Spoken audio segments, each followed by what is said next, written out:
I just played the Final Fantasy VII demo and holy shit, I'm hyped. Holy fuck. They nailed it. They absolutely nailed it. Man, I'm not gonna lie, I had some concerns. I wasn't really sure how this was gonna handle, how it was gonna play, but after having it in my hands, the combat's great. It is phenomenal. I think that was really anybody's only concern. I think the story, I didn't think we were worried about too much. How it was going to look, I think we definitely weren't worried about that too much. I think the biggest concern was how this game was actually going to handle, how it was going to play, and I love it. I absolutely love it. Now, I am a huge Final Fantasy VII fan. I'm not a huge Final Fantasy fan in general, but 7 is my favorite. So I've been hyped for this game for quite some time, and to finally get my hands on how to actually play it, I like it a lot. So basically, this is how the combat goes, guys. You can pretty much mash square, so it kind of feels almost like a beat 'em up to a degree, and you can use your menu as far as your items, your potions, and you know, your magic and your abilities. Basically, you can just hit a button and it slows down time, and basically brings up your menu, because this is an action game. It's not a turn-based game. So being able to do that is really cool, and it really works. Saying it out loud doesn't make it sound like it works, but it really does. The also way it works really well is because you can't just blindly pull up your menu and just spam stuff. You have to have a lot of hits on them, just random, you know, hitting your enemy in order to have an ability filled up. This ability filled up allows you to use your menu in your magic and stuff like that. So you can't just spam stuff. You have to be pretty tactical with it. And I think by doing that, it brings a certain level of strategic stuff to it, which I really appreciate. You know, it also has like your limit breaks in there. Now, again, limit breaks aren't just a hit and button and you're going to automatically inflict all this damage. It's not gonna work like that. You know, you have to be in range. When you have certain abilities, you know, like Barrett has an ability where he has, as much as he uses his ability, it charges up, and you use this overcharge, which is a big, more damage thing. But the thing is, if you're interrupted in the middle of doing that, like hit, it knocks it out, so you have to build it up again. There's going to be a lot of strategic stuff to it. Now, I can definitely see that, and I really appreciate it, because, you know, I feel like they just nailed it as far as being a live action, fighting, combat game like Final Fantasy VII. How would they turn that into this? And it worked perfectly. So as soon as this thing starts and it zooms down into the city, oh man, I mean, not gonna lie, I got chills. I got fucking chills. Now, I've seen the trailer. It's pretty much the same thing as a trailer, where it's coming down into the city, showing Aerith, you know, doing her thing, and the train cutting into the city, and Cloud and everybody jumping off the train. But having it on the TV with the controller in my hand, knowing I'm about to actually play it, oh man, I mean, I got goosebumps everywhere. And as soon as it started, I mean, everything was fantastic. So just like Final Fantasy VII, you're running through, getting to the Mako reactor to blow it up. You know, you're fighting all these soldiers and their dogs and stuff like that. And there are no pushovers. I mean, in the beginning, I mean, it takes, you know, a little bit of stuff to knock them down. And so the abilities that you also have with Cloud is you can use like these like he basically slows like his attacks, but their attacks are more powerful. And you can basically knock down enemies, and when they're knocked down, that's when you need to capitalize on hitting them and knocking them, because it takes more points off of them. I really like this combat. I think that they've done a really phenomenal job with it.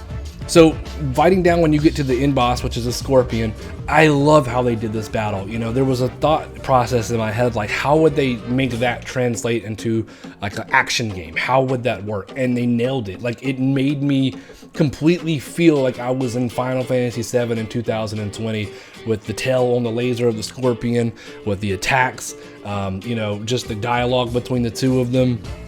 It was phenomenal. I absolutely loved it. Now, I mean, it brings a lot of strategic stuff, like the scorpion will get a shield over it, and you got to attack it from the back, and actually, you know, which is really going to be phenomenal. So I hope they do 3 characters in a party, which I would assume they will, but just between having Cloud and Barrett fighting this one boss, having to switch back between the two of them in order for them to use their abilities to take down this boss, oh my god, like I could see a lot of level of strategic stuff going forward with other bosses. I can't even imagine like how Sephiroth's going to be when you fight him. Holy shit. This scorpion boss, I'm not going to lie, I died the first time I fought it because I just couldn't get a good grasp on the controls. But after I died and I was thrown right back into fighting the boss again, like it just clicked with me, and like everything just worked.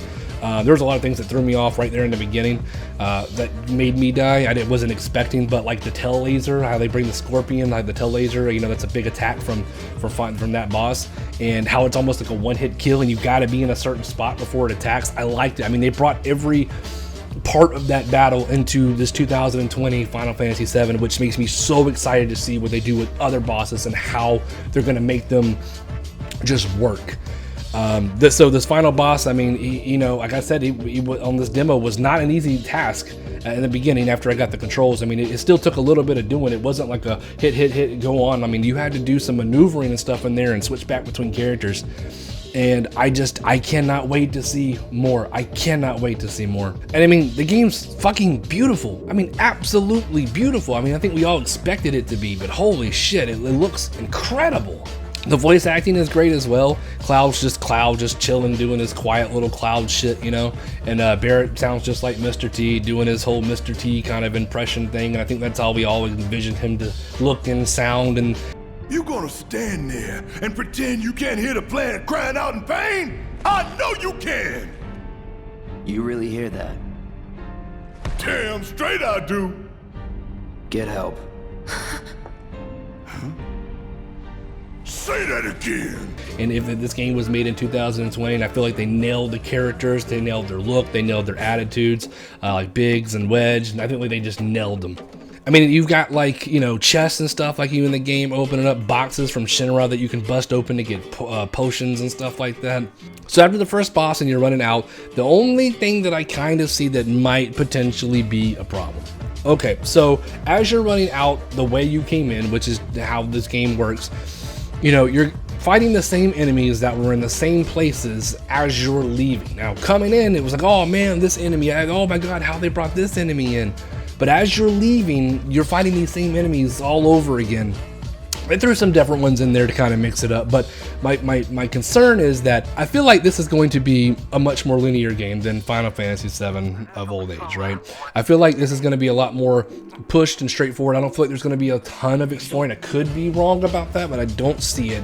I see with this game and how much is going to be going into it. I feel like it's going to be, you know, them pushing you through the story and versus you just kind of exploring a lot. So my problem is that I feel like there's going to be a lot of enemies that you're going to be refighting over and over and over and over. You know, you go this way, you fight these enemies, you go back this way, you're fighting the same enemies. I hope that's not the case, but that is just a concern that I have right now. And of course you're going to be leveling up, but I feel like it's going to get kind of dry fighting the same enemies. Like, you know, when you're going into the Mega Reactor, you fight this, forgot what the name of the enemy is, the big machine thing with the machine guns on its hand. And then you go out, you fight that exact same enemy in this exact same spot as you walked out. So I feel like they were just kind of redoing or reusing enemies in those spaces again. So I feel like that could be a concern, but I am so hyped. I am absolutely hyped as shit for this game. I already was, and this just pushed it over the edge. The demo ends basically with pushing you to the fucking PlayStation Store for you to buy it. And I almost did. But shut up and take my money. But you know what? I want a physical of this game. I don't know how that sounds, but it's fucking Final Fantasy VII. I want a physical copy of this game. And I can't be more hyped than I was before. I'm over the fucking moon right now. I'm actually probably gonna play through the demo again. All right, so Final Fantasy VII demo. If you're not a Final Fantasy VII fan, I don't know if this is going to still push you there, but I would say it's free, it's a demo, at least try it out, see how you feel about it. Well, it's KAMIKAZE Soundwaves. Thanks for stopping by and checking out the video. Tell me if you guys are hyped for Final Fantasy VII, because I sure as hell am. I cannot wait to get my hands on this game, and I am so hyped. I'm probably going to replay this thing immediately after I get done with this video. But anyway, thanks for stopping by, checking out the video. Much obliged. I'll see you in the next one.